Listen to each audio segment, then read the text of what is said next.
حضرت کعب بن مالک رضی اللہ تعالیٰ عنہ فرماتے ہیں، بخاری میں موجود ہے، فرماتے ہیں کہ جنگ میں پیچھے رہ گیا تھا،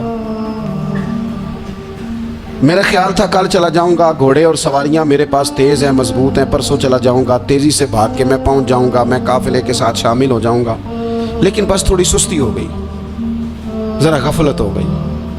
آپ فرماتے ہیں جب سب لوگ چلے گئے حضور علیہ السلام کے ساتھ جہاد میں اور میں پیچھے رہ گیا، تو پھر جب چند دن گزر گئے اور محبوب کے واپس آنے کا ٹائم ہو گیا، تو اب میں غور کرتا سمجھتا تو مجھے مدینے میں یہاں بزدل لوگ نظر آتے، اور کون نظر آتے؟ جو منافق تھے، وہ منافق بزدل دکھائی دیتے، یا مجھے عورتیں اور بچے دکھائی دیتے۔ میں پریشان ہوا، حضور واپس آ گئے۔ جنہوں نے بہانے کیے تھے نا منافقین نے، یہ مجبوری تھی اس لیے نہیں جہاد پہ گئے، یہ جنہوں نے بہانے کیے تھے انہیں مل گئی معافی، اور میں نے سچ بولا، میں نے کہا یا رسول اللہ میں غافل ہو گیا تھا۔ اب کہتے ہیں میں نے جب کہا نا حضور سستی ہو گئی تھی، ذرا غفلت ہو گئی، تو بندہ محبوب سے غافل ہو جائے،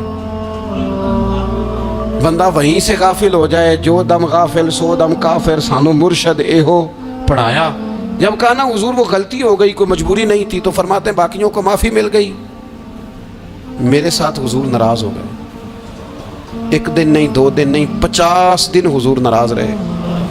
مدینے کی گلیوں نے مجھے پہچاننا چھوڑ دیا، در و دیوار سے مجھے یوں لگتا تھا کہ میں پردیسی ہوں۔ فرماتے ہیں میں مسجد میں آتا تھا، میں جب محبوب کو دیکھتا تو حضور رخ انور پھیر لیتے، اور مجھے پتا تھا جب میرا چہرہ ادھر ادھر ہوتا تو پھر کریم رحمت کی نظر فرماتے ہیں 50 دن مسلسل۔ پھر مجھے حکم ہوا کہ بیوی بھی بھیج دو، میکے بچے بھی بھیج دو، ننہال یعنی تنہا رہ جاؤ۔ فرماتے ہیں وہ میں نے قید تنہائی کاٹی، لیکن شکر اللہ کا یہ ہے کہ میں سچا تھا، بس ذرا بھول گیا تھا، بس ذرا غفلت ہو گئی تھی۔ تو فرماتے ہیں پھر اللہ تبارک و تعالیٰ نے میرے اوپر فضل یہ فرمایا کہ میری توبہ کا اعلان رب نے قرآن مجید میں فرمایا۔ تو غافل نہ بنے کبھی بھی، ہمارا نہ مسئلہ یہ، اور آپ نے ناراض نہیں ہونا۔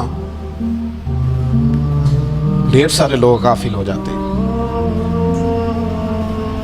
مالدار بھی غافل ہیں، صاحبان علم بھی اللہ ماشاءاللہ بہت ساری جگہوں پہ غافل ہیں۔ جن لوگوں کو 4 لوگ جاننے لگ جاتے ہیں، کوئی مقام حاصل ہو جاتا ہے، وہ بھی بہت ساری جگہوں سے غافل ہو جاتے ہیں، اللہ ماشاءاللہ۔ غفلت بڑی تکلیف والا منظر ہے۔ جو لوگ سمجھتے ہیں نا میں اب گڈ بک میں آ گیا ہوں، اب میں اچھا ہو گیا ہوں، اب میرے لیے خیر کہا جاتا ہے، مجھے اچھائی شاید یہ مستقل میرے ساتھ رہے گی، تعریف ہی ہوگی ہمیشہ، وہ بھی غافل ہو جاتے ہیں۔ اور یہ غفلت ٹھیک نہیں ہوتی۔ وجہ دیکھنی چاہیے کس وجہ سے انسان کو وقار مل رہا، عزت مل رہی۔ اپنی زندگی سے غفلت کو اتار پھینکیں۔ تھوڑی دیر کی تو غفلت ہوتی ہے، لمبی تو نہیں۔ 2 منٹ کے لیے صرف اس نے ڈرائیونگ کرتے ہوئے چہرہ موبائل کی طرف کیا تھا، 2 ہی تو منٹ لگے تھے۔ لمحوں نے خطا کی تھی، صدیوں نے سزا پائی۔ لمحوں نے خطا کی تھی، صدیوں نے سزا پائی۔ ایک لمحے کے لیے غافل ہوئے تھے اور صدیاں، نسلیں روتی رہ گئیں پیچھے، بچے تڑپتے رہ گئے، اہل خانہ پریشان رہ گئے، ماں باپ ساری زندگی روتے رہے، لیکن یہ 2 منٹ کے لیے۔ یہ غفلت جو ہے یہ بڑی تکلیف والا معاملہ۔ اپنی زندگی سے غفلت کو اتارنا ہے، غافل نہیں بننا، ہر وقت توجہ اور ساری باتوں پہ توجہ۔ بعض اوقات لوگ ایک طرف توجہ کر کے ایک طرف سے غافل ہو جاتے ہیں، نہ، توجہ ہمہ پہلو رکھنی ہے۔ ہمارے ذمہ جتنے بھی حقوق ہیں ان سب پر توجہ، ہر چیز کا خیال۔ ایسا نہ ہو کہ عبادت کرتے رہ جائیں اور حقوق العباد ہم سے چھوٹ جائیں، اور حقوق العباد اتنے زیادہ ادا کریں۔ صاحب مجھے کہنے لگے ایک دفعہ بڑے وثوق کے ساتھ کہنے لگے جی معاذ اللہ سما نہیں جی ٹائم ملتا پھر نماز دا کی کریے، روزی کمانا بھی تو عبادت ہے نا۔ تو میں نے کہا آپ نے عبادت کا نا ایک حصہ قبول کیا ہے، آپ نے کل عبادت نہیں قبول کی۔ عبادت کل ہے، ہمہ پہلو۔ ایک حصہ آپ قبول کر کے نکل گئے اور باقی آپ نے چھوڑ دی، تو کسی ایک طرف سے بھی غافل نہیں ہونا۔ جتنی ذمہ داریاں ہیں، جتنی ڈیوٹیاں ہیں، ان سب کا خیال۔ اور جو بڑا آدمی ہوتا ہے، بڑا گھر میں بڑا ہو، قبیلے میں بڑا ہو، علاقے میں بڑا ہو، ادارے میں بڑا ہو، کلاس میں بڑا ہو، جو بڑا ہے اس کی تو ساری آنکھیں کھلی ہوئی ہونی چاہیے، ایک ایک پر اس کی نظر ہونی چاہیے کہ میری کہاں ضرورت ہے, کہاں مجھے اشک شوئی کرنی ہے, کس کے ساتھ میں نے کس طرح محبت کا رویہ رکھنا ہے. غافل نہ بنے. اچھا جی اب کیسے پتہ چلے گا کہ ہم غافل ہیں؟ یہ کیسے پتہ چلے گا؟ آپ کسی بندے سے بھی پوچھ لیں حالات کیا ہیں تو کہتا ہے اللہ کا شکر ہے کبھی کسی کا دل نہیں دکھایا, اللہ کا شکر ہے جی زمانہ ہو گیا 5 نمازیں پڑھتا, اللہ کا شکر ہے جی. کیسے پتہ چلے گا غافل ہے؟ پہلی علامت ہمارے علماء اور صوفیاء نے غافل بندے کی لکھی ہے. اس آئینے میں نے اور آپ نے اپنا آپ دیکھنا ہے. غافل بندے کی پہلی علامت یہ ہوتی ہے کہ وہ دنیاوی کاموں میں چست ہوتا ہے اور اللہ اور اس کے رسول کی فرما برداری میں سست ہوتا ہے.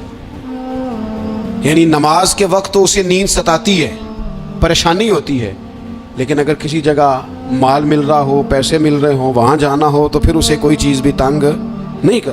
دنیاوی کاموں میں چست ہوگا, یعنی ٹی وی کے آگے, موبائل کے آگے وہ گھنٹوں بیٹھا ہوا ہے. اور اگر اسے 25 منٹ قرآن پاک سننا پڑ جائے, اگر اسے 20 منٹ دینی محفل میں بیٹھنا پڑ جائے, اگر اسے کہا جائے کہ تو 20 رکعت نماز نفل ادا کر, دنیاوی کاموں میں چست ہے, دینی کاموں میں, یہ غفلت کی پہلی علامت. پھر ذاتی معاملات پہ پیسہ خرچ کرنا ہو تو ڈھیر سارا ہے, کسی غریب کی مدد کرنی ہو تو. وہ ہمارے ایک دوست ہیں, وہ اکثر کہا کرتے ہیں, وہ کہتے ہیں آج کل کسی سے کہنا فلاحی کام میں, دینی کام میں, کسی کی مدد میں کچھ 4 پیسے خرچ کرنے ہیں تو لوگ کہتے ہیں ہاتھ تنگ ہے. ہاں کچھ سستا پلاٹ ملتا ہو نا, اور اگر یہ سمجھ آ جائے کہ وہ مجبور ہے بیچارہ بیچنے والا, تو پھر کہتے ہیں میں 2-3 دوستوں کو پھڑ لے سن. ذاتی کاموں میں جب بندہ چست ہو اور دینی کاموں میں سست ہو تو مطلب یہ ہے کہ بندہ غافل ہے. پہلی علامت غفلت کی. اور غفلت کی دوسری نشانی یہ ہے کہ انسان گناہ کے کاموں کو معمولی سمجھنے لگ جاتا ہے. یہ غافل بندے کی نشانی ہے. گناہ کو معمولی سمجھتا ہے, چھوٹا سمجھتا ہے. آج کل لوگ کہتے نہیں میں کو اکیلا کر رہا ہوں, ساری دنیا ہی کرتی ہے. وہ جناب کیا ہو گیا, اگر یہ غلطی ہو گئی تو بندے سے ہو ہی جاتا ہے. گناہ کو معمولی سمجھنا, چھوٹا سمجھنا, اور کہنا پھر کیا ہو گیا ہے, انسان سے غلطی ہو جاتی ہے. آپ دیکھ لیں کہ سینکڑوں بیسیوں گناہوں کا بوجھ ہمارے سروں پہ ہوتا ہے, لیکن کوئی ہمارا دبدبہ ہے, کوئی ہماری گفتگو ہے, کوئی ہمارے جملوں میں خود پسندی ہے, کوئی ریاکاری ہے, کوئی تصنع ہے. یہ غافل بندے کی علامت ہے. نبی اکرم صلی اللہ تعالیٰ علیہ وآلہ وسلم نے فرمایا مومن اپنے گناہوں کو پہاڑ کی طرح سمجھتا ہے. یہ بخاری میں حدیث ہے. مومن پہاڑ کی طرح جانتا ہے اور وہ ڈرتا ہے کہ کہیں وہ پہاڑ اس کے اوپر گر نہ جائے, یعنی کہیں مجھے میرے گناہ کی سزا نہ مل جائے. چھوٹے گناہ کو بھی پہاڑ جانتا ہے, یار مجھ سے غلطی ہو گئی, مجھے ٹھیک کر لینی چاہیے, مجھے معافی لے لینی چاہیے, مجھے توبہ کر لینی چاہیے. مومن اپنے اوپر گناہ کو پہاڑ کی جانب سمجھتا ہے. اور حضور علیہ الصلوۃ والسلام فرماتے ہیں کہ یہ جو فاسق اور فاجر ہوتا ہے نا, اللہ کا نافرمان, یہ گناہ کو مکھی کی طرح سمجھتا ہے. یہ سمجھتا ہے میں نے اشارہ کرنا ہے, مکھی نے اڑ جانا ہے. مومن کی علامت یہ ہے کہ وہ پہاڑ جانتا ہے, اگر غلطی ہو جائے تو پہاڑ. امام اعظم ابو حنیفہ رحمۃ اللہ علیہ گزر رہے تھے تو بارش ہو گئی تھی اور کوفہ میں کیچڑ تھا, تو آپ نے جو جوتے پہنے ہوئے تھے ان جوتوں سے چلتے ہوئے نا آپ کے پاؤں سے کچھ مٹی اڑی, تو سامنے ایک یہودی تھا, اب اس زمانے میں دیواریں کچی ہوتی تھی, اس کے دیوار پر جا کے وہ مٹی جو تھی وہ لگ گئی. اب امام صاحب بڑے پریشان ہوئے کہ میں نے اس کی دیوار کو آلودہ کر دیا. یہاں تو لوگ اپنی اینٹیں رکھتے رکھتے کئیوں کی دیواریں توڑ ہی دیتے ہیں, اور پھر وہ اس پر ماننے کو بھی تیار نہیں ہوتے, تسلیم کرنے کو بھی تیار نہیں ہوتے. وہ کہتے ہیں پھر کیا ہو گیا, اب ہمارا یہاں گھر ہے تو ہم نے ٹرالی منگوانی نہیں تھی, ہمارا حق بنتا تھا. امام صاحب کے پیروں سے ذرا کیچڑ اڑا, یہودی کی دیوار پہ لگا, اس کی کچی دیوار تھی. امام صاحب پریشان ہو گئے, سوچنے لگے کہ اگر میں دیوار سے یہ کیچڑ اتارتا نہیں تو یہ بھی زیادتی ہے, میں نے اس کی دیوار کو گدلا کر دیا, اور اگر میں اتارتا ہوں تو کچھ مٹی اس کی دیوار کی بھی اتر جائے گی, کچی دیوار ہے, یہ بھی زیادتی ہے. مومن گناہ کو پہاڑ کی طرح سمجھتا ہے کہ کہیں گر نہ جائے, اس کی بھی کہیں سزا نہ مل جائے. امام صاحب نے اس کے دروازے پہ دستک دی, وہ باہر آیا تو اتفاق سے وہ آپ کا مقروض بھی تھا, اس نے پیسے دینے تھے. باہر نکلتے ہی کہنے لگا اوہ آپ تو قرض لینے آ گئے, میرے پاس تو ابھی گنجائش نہیں ادا کرنے کی. تو امام صاحب کہنے لگے تو قرض چھوڑ, وہ میں نے معاف کیا, میرے سے غلطی ہو گئی ہے. میں آ رہا تھا, لکڑی کے جوتے اس زمانے میں کھڑاؤں لوگوں نے پہنے ہوتے تھے, کہا وہ میرے پیروں سے ذرا کیچڑ اڑا ہے, تیری دیوار پہ لگ گیا ہے. اب میں بڑی دیر سے کھڑا سوچ رہا ہوں کہ اگر میں تیری دیوار صاف نہ کروں تو میں نے یہ میلی کر دی, گدلی کر دی, یہ بھی بات درست نہیں ہے، زیادتی، اور اگر میں اسے صاف کرتا ہوں کچی دیوار سے کچھ مٹی اتر جائے گی، تو یہ بھی زیادتی ہے، اب تو بتا میں کیا کروں؟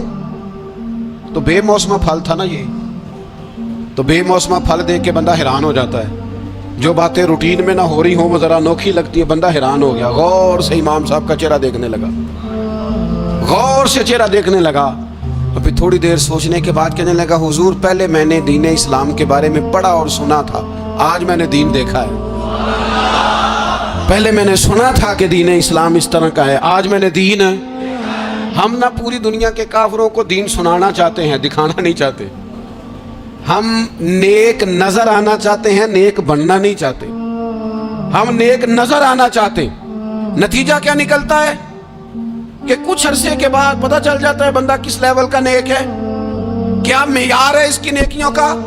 کہنے لگا حضور پہلے میں نے دین سنا تھا، آج دیکھا ہے، آپ وہ مٹی کی دیوار پر جو کیچڑ لگ گیا ہے دیوار کو بعد میں صاف کیجئے گا، پہلے کلمہ پڑھائیں تاکہ میرے اندر کا کفر صاف ہو جائے، اب مجھے مسلمان کر دیں۔ تو غافل آدمی جو ہوتا ہے نا، وہ پھر تیسری بات، جب بندہ بہت زیادہ غافل ہو جاتا ہے پھر اعلانیہ گناہ کرنے لگتا ہے، ایک گناہ پھر اس کا اظہار گناہ، ایک بندہ حدیث پاک میں آتا ہے، ایک بندہ رات کو کوئی غلطی کرتا ہے، اللہ تعالیٰ اس پہ پردہ ڈال دیتا ہے، لیکن وہ سویرے خود لوگوں کو بتاتا پھرتا ہے میں نے یہ کیا، میں نے یہ کیا۔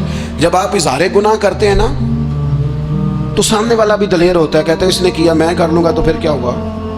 ہمارے علماء نے لکھا ہے کسی کی نماز قضا ہو جائے تو کسی کو بتائے نہ، قضا پڑھ ڈالے، اس کا جگہ جگہ ذکر نہ کرے۔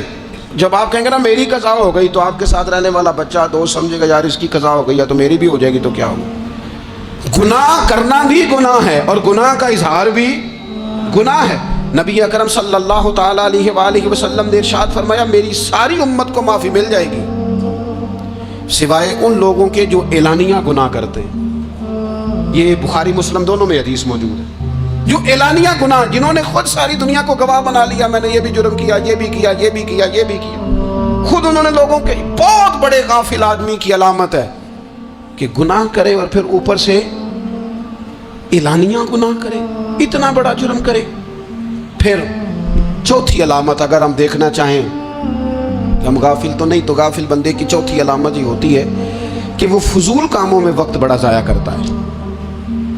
فضولیات، ادھر بیٹھے ہیں ادھر بیٹھے ہیں، یہاں گپ شپ ہو رہی ہے، وہاں موبائل دیکھا جا رہا ہے، پھر کچھ ٹائم ملا ہے تو پھر کہیں دور دراز کسی ہوٹل پہ کھانا کھانے چلے گئے، پھر کچھ ٹائم ملا تو چلو نکلتے ہیں ذرا کوئی ہفتہ سیر کر آتے ہیں، یہاں گپ شپ ہے، فلاں کو ڈسکس کر لیتے ہیں، فلاں کے بارے میں بات کر لیتے ہیں، سیاسی تبصرے کر لیتے ہیں، یہ تھوڑی گفتگو ہو جاتی، چلے محلے داروں پہ تبصرہ شروع کرتے ہیں، کون روٹی زیادہ کھا رہا ہے اور کس کے پاس پیسے زیادہ آ گئے، چلو جا کے پتہ کرتے ہیں۔ حالانکہ یہ پتہ نہیں کرنا چاہیے تھا، پتہ تو اس کا کرنا چاہیے تھا جو بیچارہ کل سے بھوکا ہے، خبر تو اس کی رکھنی چاہیے تھی جس بیچارے کے گھر میں بچوں کے لیے پہننے کو کپڑے موجود نہیں ہیں، اس پر تبصرہ یہ کرتے ہیں کہ یہ محنت کیوں نہیں کرتے، اور اگر کسی پر اللہ عطا کر دے پھر حساب ضرور لگاتے ہیں کہ ذرا معلومات کرو یہ اتنی جلدی آگے کیسے نکل گئے۔ غافل بندے کی علامت ہے وقت کا ضائع کرنا اور فضول کاموں میں ضائع کرنا اور بلا وجہ ضائع، اور ایسے سوالات کرنا جن کی ضرورت ہی کوئی نہیں، بالکل ضرورت ہی نہیں، کوئی مطلب ہی نہیں، لیکن ہم لوگ وقت ضائع، یہ غفلت کی علامت ہے، غفلت۔ اللہ والوں کی علامت کیا تھی؟ ایک بات انہوں نے زندگی میں لے لی، سیکھ لی، پھر ساری زندگی اسی پہ گزار دی۔ ان کا ارادہ تھا نا کشکول سیدھا کیا۔ کچھ لوگ ساری زندگی لیکچر قبول لے لے کے سن کے پھر بھی سمجھنے کو تیار، یہ غافل دل کی علامت ہے۔ اس لیے نبی پاک صلی اللہ تعالیٰ علیہ وسلم نے فرمایا دو نعمتیں ایسی ہیں جن میں اکثر لوگ غفلت میں ہیں، ایک صحت اور دوسری فراغت۔ لوگ بلا وجہ وقت ضائع کرتے ہیں۔ اللہ نے صحت دی ہے، کسی خیر کے کام میں لگائیں۔ اگر آپ کے پاس فارغ وقت ہے تو قرآن پاک کو یاد کریں، ترجمہ اور تفسیر سے پڑھیں، محبوب پاک علیہ السلام کی احادیث کو یاد کریں، اللہ والوں کی باتیں سنیں۔ وقت ملے تو عبادات میں لگائیں، نوافل میں لگائیں، تلاوت میں لگائیں، ذکر اذکار میں لگائیں، اور پھر اللہ مزید توفیق عطا کرے تو کسی کے بھلے میں وقت لگائیں۔ گلی سے کوئی کانٹا اٹھائیں، کوئی روڑا اٹھائیں، کوئی کسی کی مدد کریں، لیکن یہ غافل انہیں کی علامت ہے کہ اپنے وقت کو ضائع کرنا۔ اور پھر اسی طرح غفلت کی پانچویں علامت یہ ہے کہ اگر بندے کو دنیا سے پورا پیار ہو جائے، یعنی شب قدر میں بھی آ کے کہتا ہے یا اللہ کبھی پیسے دے دینا، شب برات والے دن بھی کہتا ہے کہ مالک اگر کبھی کوئی ایسا سبب لگ جائے نا، یعنی بیت اللہ شریف کے سامنے کھڑے ہو کے بھی اگر اس نے مال ہی مانگنا ہے، وہاں بھی اس نے یہی سوال کرنا ہے، حب دنیا اتنی غالب آ جائے تو یہ غافل ہونے کی علامت۔ دنیا ضرورت ہے، مقصد نہیں ہے، دنیا کی حاجت ہے، مقصد نہیں ہے، یہ مقصود نہیں۔ اور جب لوگ فقط دنیا کے مال کو، دولت کو، نبی پاک علیہ السلام نے فرمایا وہ لعنتی ہے جو درہم اور دینار کا بندہ بن گیا ہے، پیسوں کا بندہ بن گیا ہے، مل جائے تو خوش ہوتا ہے، نہ ملے تو تکلیف میں آ جاتا ہے۔ یہ غافل بندے کی علامت۔ مومن تو وہ ہوتا ہے کہ دولت رزق حلال ضرور کماتا ہے تاکہ کسی کے آگے ہاتھ نہ پھیلانا پڑے، کوشش ضرور کرتا ہے، پر دنیا کو جیب میں جگہ دیتا ہے، دل میں نہیں دیتا۔ اس کی جگہ جہاں ہے اسے وہاں رکھتا ہے، اسے دل میں جگہ، دل تو ایک ہے، اس میں رب رسول کو بسائیں گے یا کسی اور کو بسائیں گے؟ تو حب دنیا یہ غافل ہونے کی بہت بڑی علامت ہے۔ پھر اسی طرح جو بندہ رب کریم کو جانتا نہیں نا، وہ بھی غافل ہو جاتا ہے۔ ایک تو جو یہ نہیں نہ جانتا کہ رب کریم سزا دے گا، مجھے دیکھ رہا ہے، اسے نہ اونگ آتی ہے نہ نیند آتی ہے، جو اس کی معرفت نہیں رکھتا کہ میرا رب ہر وقت مجھے دیکھ رہا ہے، وہ بھی غافل ہو جاتا ہے۔ جسے پتہ ہونا کہ مجھے دیکھ رہا ہے وہ غافل نہیں ہوتا۔ اور جو یہ سمجھ لیتا ہے نا کہ شاید معاذ اللہ ثم، اس یقین کو پکا نہیں کرتا، وہ غافل ہو جاتا ہے۔ اور ایک جو یہ نہیں نہ جانتا کہ رب مہربان کتنا ہے، وہ بھی غافل ہو جاتا ہے۔ مجھے بتائیے سب سے زیادہ تو بندہ اس کے دروازے پہ جاتا ہے نا جو سب سے زیادہ مہربانی کرنے والا ہو، اس دروازے سے بندہ اٹھتا ہی نہیں۔ تو جس کو یہ یقین ہو جائے نا سب سے زیادہ کرم فرمانے والی ذات اللہ رسول کی ہے، وہ کبھی رب رسول سے غافل نہیں ہوتا، وہ کبھی اللہ رسول کا دروازہ چھوڑ کے نہیں جاتا، وہ کبھی کسی اور جگہ جا کے پناہ تلاش نہیں کرتا۔ جسے پتہ چل جائے نا وہ کریم کتنا ہے، مہربان کتنا ہے۔ ملا رومی رحمت اللہ علیہ فرماتے بہت بڑا مجرم تھا ایک بندہ، بہت بڑا گناہگار تھا، بت کو پوجتا تھا، تھک گیا، ساری رات بت کے سامنے کھڑا تھا، معاذ اللہ یا صنم یا صنم یا صنم کہتے، تھک گیا، نیند آ گئی، اونگ آ گئی۔ جب پوری طرح نیند آ گئی اور دماغ پہ نیند قبضہ کرنے لگی تو اس کے منہ سے نکل گیا، صنم صنم کہہ رہا تھا نا، نکل گیا یا صمد، او بے نیاز مالک۔ رب کریم نے فرشتوں سے فرمایا دوڑ کے جاؤ، جو کہتا ہے اسے دے دو۔ فرشتے کہنے لگے مالک تو بت کو پکار رہا تھا، اس نے تو غلطی سے نام لیا ہے، فرمایا مجھے نہیں پتا، لیکن دیکھو نا اس نے مجھے پکارا تو ہے نا، کتنی دیر سے جھوٹے کو پکار رہا تھا، اس کا معاملہ حل نہیں ہوا، اب اگر سچے کو پکارنے پہ بھی حل نہ ہوا تو فرق کیا رہ جائے گا؟ دے دو جو مانگتا ہے، دے دو۔ میرے دوست گھر پتہ چل جائے وہ کریم کتنا ہے، وہ مہربان کتنا ہے۔ میرے رسول پاک علیہ الصلوۃ والسلام نے تو فرمایا تیری آنکھ سے اگر اس کے خوف سے اتنا آنسو بھی نکل گیا جتنا مچھر کا پر ہوتا ہے، تو جس طرح بھینس کے تھنوں سے نکلا ہوا دودھ واپس تھنوں میں نہیں نہ جاتا، جو اتنا بھی روئے نہ روئے اللہ کے خوف سے، وہ بندہ دوزخ میں نہیں جائے گا۔ تھوڑی دیر کے لیے ڈر جائے اپنے رب سے، آئے تو صحیح۔ عدم معرفت غفلت پیدا کرتی ہے، تو آ تو صحیح، وہ تو کریم ہی بڑا ہے، وہ تو مہربان ہی بڑا ہے۔ حضرت زنیرہ رضی اللہ تعالی عنہ حضور کی صحابیاں ہیں، ایام جو مکے کے تھے مسلمانوں پر بڑی آزمائش کے تھے، انہیں بڑا مارا کفار نے، اتنا مارا کہ ان کی بینائی چلی گئی، نظر آنا بند ہو گیا۔ کافروں کی عورتوں نے تانا دیا کہ تو نے ہمارے بت چھوڑے ہیں نا، تو دیکھنا تیری بینائی چلی گئی۔ تو جناب زنیرہ اللہ پہ بھروسہ، توکل، معرفت الہی کا جذبہ، اٹھ کے کھڑی ہو کہنے لگی چپ کرو، تمہارے جھوٹے بت کیا کر سکتے ہیں، میرا رب چاہے تو صبح جب میں اٹھوں تو میری آنکھیں روشن ہو، اگر کریم کرم کر دے۔ لوگ کہتے ہیں واقعی ایسا ہوا، جب وہ سویرے اٹھی تو اللہ نے ان کی روشنی واپس کر دی تھی۔ تجھے پتہ چل جانا وہ مہربان کتنا ہے۔ وہ ایک بزرگ تھے تو ان سے کسی نے کہہ دیا کہ اگر آپ کا حساب آپ کے ماں باپ کے ذمہ ہو جائے تو پھر کیسا، پوچھنے کے لیے قیامت میں اگر ماں باپ حساب لیں تو پھر کیسا۔ تو بڑے سیانے لوگ تھے جو دل والے تھے، کہنے لگے نہیں، رب کریم ہی ٹھیک ہے، اس لیے کہ وہ ماں باپ سے کہیں بڑھ کر پیار کرنے والا ہے۔ اگر یہ معرفت مل جائے وہ کریم کتنا ہے، اور جب بندہ پوری طرح اس کی بارگاہ میں آ کے تڑپ جاتا ہے نا، مولا میں جاؤں کدھر، تیرا دروازہ چھوڑ کے جاؤں کدھر۔ اقبال کہتے ہیں وہ ایک سجدہ جسے تو گراں سمجھتا ہے، 1000 سجدوں سے دیتا ہے آدمی کو نجات۔ تجھے جگہ جگہ جھکنا نہیں پڑے گا اگر تو صحیح معنوں میں اپنے رب کی بارگاہ میں جھک جائے۔ تو میرے عزیز کوشش کرے کہ اس کی معرفت، اس کا کرم، اس کی عطا اور اللہ تبارک و تعالیٰ کے حاضر و ناظر ہونے پر عین الیقین، حق الیقین حاصل کرے۔ اور پھر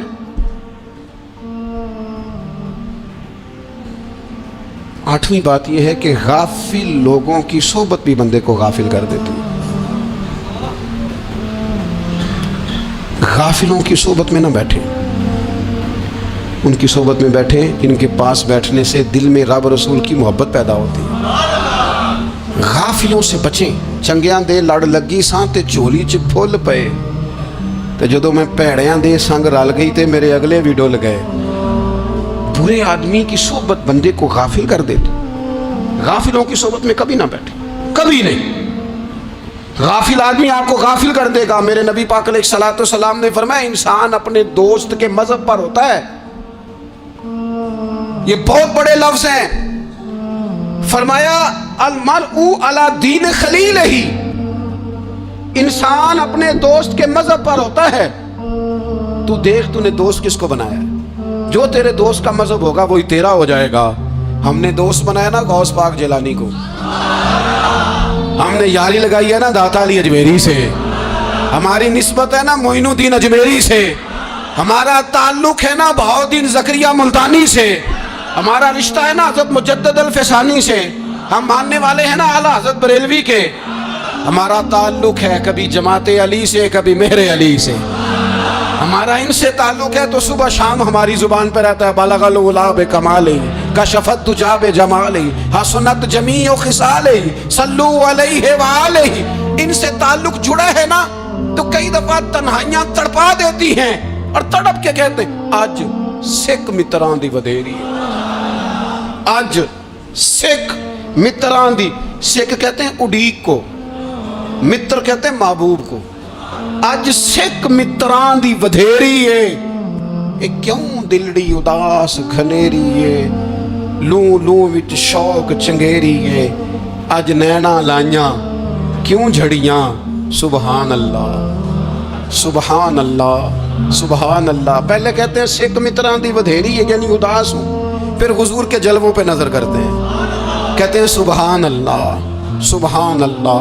ماں اجملہ کا، ماں احسانہ کا، ماں اکملہ کا، اور پھر فوراً کہنے لگے او کتھے مہر علی، او کتھے مہر علی، کتھے مہر علی تے کتھے تیری سنا۔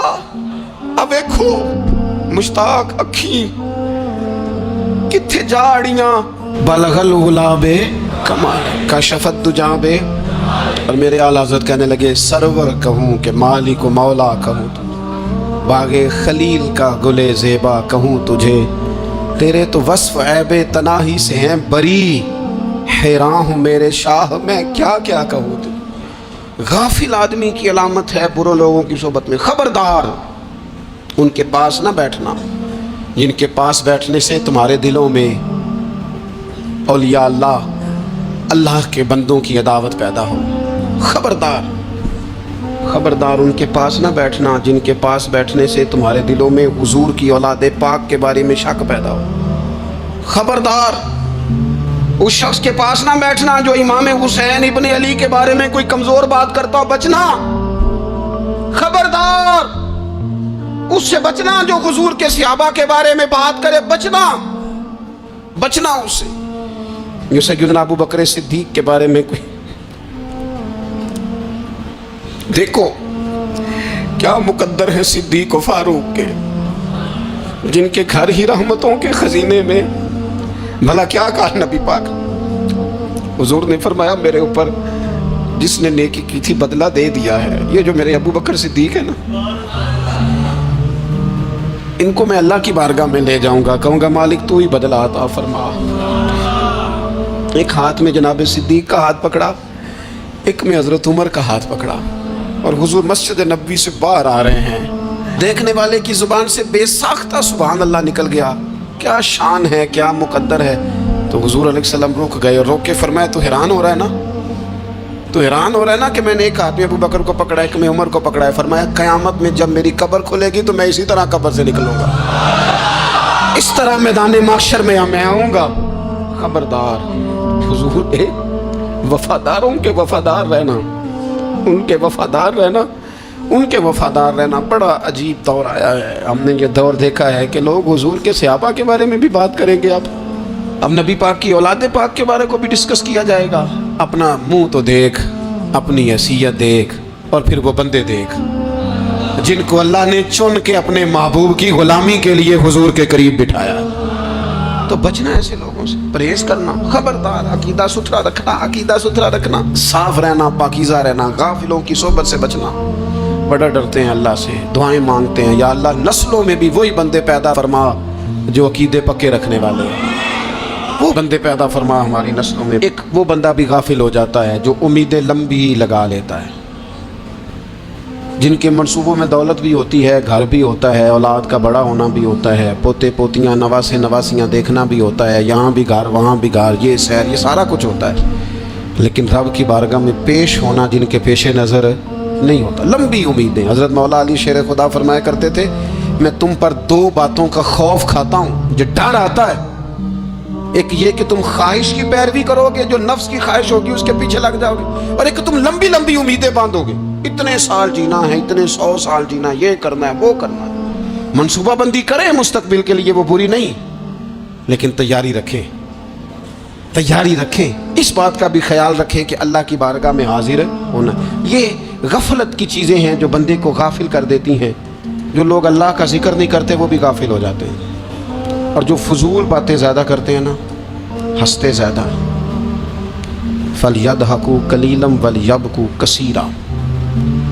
قرآن کہتا ہے زیادہ رویا کرو، کم ہنسا کرو. نبی پاک علیہ الصلوۃ والسلام سے پوچھا تھا حضرت عقبہ بن عامر نے کہ یا رسول اللہ نجات کس چیز میں ہے؟ تو نبی پاک علیہ الصلوۃ والسلام نے فرمایا ایک تو اپنی زبان قابو میں رکھو، دوسرا فرمایا اپنے گھر میں ٹھہرے رہو، تمہارا گھر تمہارے لیے کافی ہو، فضول نہ نکلو گھر سے، اور تیسرا فرمایا اپنی خطاؤں پہ رویا کرو. کثرت کلام اور فضول کلام اور بلا وجہ یہ بندے کو غافل کرتا ہے، دل کو سخت کرتا ہے. یہ چند چیزیں ہیں جو انسان کو غفلت میں ڈالتی ہیں. اپنے آپ کو ان چیزوں سے بچائیں اور غفلت کو توڑیں. آپ کے ذمے، میرے ذمے جو حقوق و لباد ہیں ان کا پتہ کریں، جو اللہ رسول کے حقوق ہیں ان کی خبر دیکھیں. ہماری جو ذمہ داریاں ہیں ہم کس طرح انجام دے رہے ہیں اس پر توجہ کریں. اپنے معاملات کو ٹھیک کریں. ہم انسان ہیں، کوتاہیاں تو رہ جائیں گی، لیکن جب کوشش کریں گے تو پھر رب تعالیٰ مدد بھی فرمائے گا. ایک بات اور کرنی ہے، ایک تو میں نے عرض کیا غفلت کو توڑنا، ایک دوسری بات قرآن مجید کا ایک سبق اور. جب غفلت توڑنی ہے تو پھر لازمی طور پر ایک کام کرنا پڑے گا. میں نے یہ عرض کیا تھا کہ پلاننگ نہیں کرنی، فیصلہ کرنا ہے. تو فیصلہ کرنا ہے تو کرنا کیا ہے؟ پھر قرآن حکیم نے سورہ بقرہ میں کہا فاستبقوا الخیرات، یعنی تم نیکیوں کی طرف دوڑو، جلدی جلدی نیکیاں کرو، فٹافٹ، دیر نہ کرو. فٹافٹ سے مراد یہ نہیں کہ نیکی جلدی جلدی کر جاؤ، یعنی ٹال مٹول نہ کرو خیر کے کام میں. کل کریں گے، پرسوں کریں گے، عمرہ کر رہے ہیں پھر نیکی ہیں، حج کر رہے ہیں پھر نیکی ہیں، بچے بیال ہوں پھر میں نیک ہوں. یہ تھوڑا سا یہ کام ٹال مٹ. فاستبقوا الخیرات، نیکیوں کی طرف دوڑو، جلدی کرو، بھاگو. نبی پاک صلی اللہ تعالیٰ علیہ وسلم نے فرمایا 5 چیزوں سے پہلے غنیمت جانو. حضور علیہ الصلوۃ والسلام فرمانے لگے ایک تو تم جوانی کو نہ بڑھاپا آنے سے پہلے غنیمت سمجھ لو. نبی کریم صلی اللہ تعالیٰ علیہ وآلہ وسلم ارشاد فرمانے لگے کہ اپنی صحت کو غنیمت جان لو بیماری آنے سے پہلے. پھر حضور علیہ الصلوۃ والسلام فرمانے لگے اگر اللہ نے تمہیں مال دیا ہے، وسعت دی ہے، تو نیکی کر لو، خرچ کر لو اللہ کے راستے. خدا نہ خواستہ تم پر غریبی آ جائے. اور پھر حضور سید عالم صلی اللہ تعالیٰ علیہ وسلم فرمانے لگے اگر تمہیں اللہ نے کچھ فراغت دی ہے، بہت زیادہ مصروف نہیں ہو، تو غنیمت جان لو، جلدی سے نیکی کر لو قبل اس کے کہ تم مشغول ہو جاؤ. اور 5ویں بات حضور نے بیان کی، فرمایا زندگی کو غنیمت جانو، موت آنے سے پہلے جلدی سے نیکی کر لو. نیکی کے لیے ساری زندگی منصوبہ بندی نہ کرتے رہو. نیکی کے لیے دیکھو نا، ہماری زندگی میں یہاں دنیا میں رہ کے چند منٹوں میں وہ نیکی کی جا سکتی ہے جو قیامت کے بعد صدیوں کا ہمارا فائدہ کرے، صدیوں کا فائدہ کرے. کرتے نہیں، پلاننگ کر رہے ہیں، منصوبہ بندی کر رہے ہیں، بس تیاری کر رہے ہیں، بس حضرت آپ دعا کر دیں، اللہ تعالیٰ دعائیں بھی قبول فرمانے والا ہے. لیکن جو نیکی نصیب ہوتی ہے اسے جلدی سے کر گزریں، اسے فٹافٹ کریں. میں ایک گاؤں میں گیا، اب تو خیر وہ دور نہیں رہا، یہ 10-15 سال 20 سال پہلے نا جو نوجوانوں کی مصروفیات ہوتی تھیں ان میں سے ایک مصروفیت یہ ہوتی تھی کہ گندم لے کے چکی پہ جانا ہے، آٹا پسوا کے لانا ہے. یہ ایک بڑی، چونکہ سبھی گھروں کے اندر سال کے لیے گندم سٹاک کر لی جاتی تھی، تو گندم لے کے جانا یہ ایک ڈیوٹی ہوتی تھی. ایک نوجوان ایک گاؤں میں، اس کی مجھے تعریف سننے کو ملی. تو ایک بوڑھی اماں کہنے لگی یہ تو بڑا نصیباں والا ہے، سارے اندر آٹا پہ آلے ہوتا ہے. اور آتے جاتے پوچھ لیتا ہے کہ اماں کوئی، کہنے لگی میرے بچے باہر ہوتے ہیں، یہ مجھے دوائی بھی لا دیتا ہے شوگر کی، میں مریضہ ہوں. یعنی خیر جتنی ہو سکے، جتنی. میرے ایک سنگی ہیں، تو سڑک پہ کوئی بندہ کھڑا ہوتا ہے نا، اللہ تعالیٰ انہیں سلامت رکھے، بندہ کھڑا ہوتا ہے تو کہتے ہیں میں اس سے پوچھ لیتا ہوں بابا جی کدھر جانا ہے، فلانی جگہ جانا ہے، تو کہتے ہیں میں موٹر سائیکل پہ بٹھا لیتا ہوں. بندہ دیکھ کے مجھے سمجھ آ جاتی ہے ضرورت مند ہے، کوئی چور نہیں، کوئی ڈاکو نہیں، ضرورت مند ہے. میں اسے منزل تک نیکی جتنی میسر آئے، جس حد تک میسر آئے. کیا کہا ہمارے نبی پاک علیہ السلام؟ حضور نے ہم سے فرمایا کچھ نہ ہو سکے تو بات ہی مسکرا کے کر لینا، اس پر ہی اللہ صدقے کا ثواب عطا کرے. فاستبقوا الخیرات، جلدی سے نیکی کر لو. اپنے نامہ اعمال میں روز نیکیاں جمع کرو، کوئی نہ کوئی خیر کا کام روز کرو اور جلدی سے کرو. صحیح مسلم میں حدیث ہے، نبی پاک صلی اللہ تعالی علیہ وسلم فرمانے لگے جلدی جلدی نیکی کے کام کر لو ان فتنوں سے پہلے جو اندھیری رات کے حصوں کی طرح فتنے ہوں گے. فرمایا اس وقت حال یہ ہوگا کہ آدمی صبح مومن ہوگا، شام کو کافر ہو جائے گا، شام کو مومن ہوگا تو صبح کافر ہو جائے گا. اور فرمایا لوگ دنیا کے بدلے اپنا دین تک بیچ ڈالیں گے. معاذ اللہ جھوٹی قسمیں نہیں کھائی جاتی، جھوٹا قرآن مجید نہیں لوگ اٹھا لیتے. لوگ دنیا کے لیے دین بیچ ڈالیں گے. اس سے پہلے جب فتنے اتنے زیادہ ہو جائیں، اس سے پہلے نیکی کر لو، کوئی خیر کا کام کر لو، جلدی سے کچھ ایسا کر لو. حضرت عقبہ بن حارث رضی اللہ تعالیٰ عنہ فرماتے ہیں یہ دیکھیں ہمارے نبی پاک علیہ السلام کی سیرت کیا ہے، حضور کا اسوہ کیا ہے، نبی پاک علیہ السلام ہماری تربیت کس طرح کرتے. حضرت عقبہ بن حارث رضی اللہ تعالیٰ عنہ کہتے ہیں ہم نے نبی پاک علیہ السلام کے ساتھ نا عصر کی نماز پڑھی، یہ صحیح بخاری میں موجود ہے. فرماتے حضور سلام پھیرتے ہی فوراً اٹھ کے گھر تشریف لے گئے. یہ ہمارے لیے نا انوکھی بات تھی، غیر متوقع تھی، پہلے کبھی ایسا ہوا نہیں. سلام پھیرا نماز کا، حضور جلدی سے تشریف لے گئے. اب ہم حیران تھے اور حیرت انگیز طور پر حیران تھے کہ کریم اتنی جلدی تشریف لے گئے. تھوڑی دیر ہوئی حضور واپس آ گئے. تو محبوب پاک علیہ السلام فرمانے لگے گھر میں نا ایک چھوٹی سی ڈلی، ایک چھوٹا سا ٹکڑا سونے کا پڑا تھا، مال آیا تھا سارا صدقہ کر دیا، وہ تھوڑا سا پڑا تھا، اچانک مجھے یاد آیا وہ تو پڑا رہ گیا. تو حضور فرمانے لگے میں نے کہا کہیں ایسا نہ ہو جائے کہ ساری رات گزر جائے اور میرے گھر میں پڑا ہی رہ جائے، میں جلدی سے جا کے اسے خیرات کر دوں. میں نے خیرات کیا پھر میں واپس آ گیا ہوں. جلدی سے نیکی، جلدی سے نیکی کر لی جائے. ہم بڑا انتظار کر رہے ہیں، بڑا لمبا ہمارا پروگرام ہے، ہمارے پاس ٹائم ہی بڑا ہے. کسی نے کان میں کہہ دیا ہے تیرے پاس بڑا وقت ہے، ابھی تو بڑی عمر پڑی ہے، ابھی تو جناب او میرے بھائی یہ لوگوں کے کہنے کی باتیں ہیں. پھر پتہ ہی نہیں چلتا حالات کس طرح کے ہو جاتے ہیں اور کیا معاملات انسان کے ساتھ درپیش ہوتے ہیں. جتنی خیر میسر آئے، جتنا بھلا میسر آئے، جتنی انسان کو توفیق ملے. میں نے بزرگوں کو دیکھا، اپنے اصحاب کو، پہلے وہ خدام سے کہتے کہ میں سونے لگا ہوں اور پابند کرتے لوگوں کو کہ فلاں وقت، بزرگوں کو میں نے دیکھا اپنے، وہ پابند کرتے لوگوں کو کہ فلاں وقت میں موجود ہوں گا آنا، خود پابند فرماتے. اور پھر جب بیدار ہوتے نا تو سب سے پہلے خدام کو بلا کے پوچھتے کوئی مہمان تو نہیں آیا؟ وہ جناب آپ نے خود ہی تو پابند فرمایا فلاں دن آنا. کہنے لگے چل یار اگر کوئی آیا تو مجھے ملا لو، میری ملاقات کرا لو. کیوں؟ اس لیے کہ دور سے آیا ہے، مجھ سے ملنے آیا ہے، کوئی خیر کی بات سیکھنے آیا. چلو میرے نامہ اعمال میں کو نیکی جائے گی. کچھ نہ کچھ خیر جمع کر لی جائے، کچھ نہ کچھ ڈیوٹی کر لی جائے، کچھ کام کریں اور جلدی سے کریں. حضرت جابر ابن عبداللہ انصاری رضی اللہ تعالیٰ عنہ بیان کرتے ہیں، یہ بھی بخاری میں موجود ہے. کہتے ہیں ایک صحابی نا نبی پاک علیہ السلام کی بارگاہ میں حاضر ہوئے غزوہ احد کے موقع پر، اور حال ان کا یہ تھا کہ وہ کھجور کھا رہے تھے. اور کھجور انہوں نے منہ میں رکھی ہوئی تھی. حضور کی بارگاہ میں حاضر ہوئے اور عرض کرنے لگے یا رسول اللہ صلی اللہ تعالیٰ علیہ وسلم اگر میں شہید کر دیا جاؤں تو کہاں جاؤں گا؟ حضور فرمانے لگے جنت میں. تو کہتے انہوں نے جو کھجور منہ کے اندر تھی نا وہ انہوں نے نگلی نہیں، اندر نہیں لے گئے، اس کو باہر نکالا اور دوڑ کے آگے بڑھے اور جنگ کرنی شروع کر دی اور لڑتے لڑتے شہید ہو گئے. کیا سبق دیا انہوں نے؟ سبق یہ دیا کہ نیکی کرنے میں اتنی دیر بھی نہیں کرنی جتنی کھجور کھانے میں دیر لگتی ہے. جلدی سے نیکی کرنی ہے، فٹافٹ نیکی کرنی، اس کے اندر ٹال مٹول نہیں کرنا. اسی وقت انہوں نے کھجور باہر نکال دی، دوڑ کے انہوں نے حضرت انس بن نضر رضی اللہ تعالیٰ عنہ، حضرت انس بن مالک رضی اللہ تعالیٰ عنہ کے چچا ہیں، میدان احد میں نا، احد پہاڑ کے قریب کھڑے تھے، لوگوں سے کہہ رہے تھے جلدی جلدی ادھر آؤ. وہ جنت جو انسان کو انتقال کے بعد نصیب ہوگی اور قیامت کے بعد نصیب ہوگی، فرماتے تھے مجھے تو ابھی احد پہاڑ کے اندر سے جنت کی خوشبو آ بھی رہی ہے، لہذا جلدی سے آؤ، ادھر دوڑو، جہاد کرو، آؤ کفار سے لڑیں. تو نیکی میں دیر نہیں کرنی.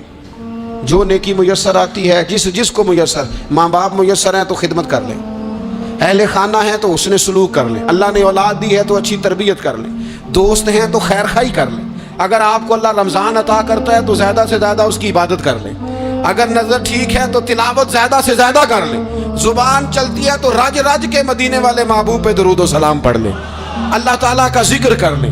جلدی سے خیر جمع کریں، اپنے وقت کو ضائع نہ کریں. یہ آج کا سبق ہے. ایک تو ہم نے فیصلہ کرنا ہے کہ بس غفلت نہیں، اب غفلت اب انشاءاللہ اللہ اللہ کرنی ہے، اب کوئی خیر کا کام کرنا ہے. میرے حضرت کا ایک جملہ کبھی نہیں بھولنا، فرمایا کرتے تھے زمین کے اوپر کام، نیچے جا کے آرام. یہ چھوڑ دیں اتنے گھنٹے سونا ہے تو یہ کرنا ہے تو میری نیند میں دخل کوئی نہ ڈالے، پھر سوتے ہی رہ جائیں گے، سوتے ہی رہ جائیں گے. زمین کے اوپر کام اور نیچے جا کے جاگنا ہے. جاگ لے افلاک کے سائے تلے، پھر حشر تک سوتا رہے گا خاک کے سائے تلے. اب جاگ لے افلاک کے سائے کے نیچے، جاگ، کھول آنکھیں. ہر وقت کا سونا، ہر وقت سونا، ہر وقت جو اپنے آرام کی فکر کرنا، اس سے نکل آئیں اور اچھا کھانا اور اچھا پہننا اور بس اپنی مرضی کی زندگی من چاہی جینا، اس سے باہر آئیں.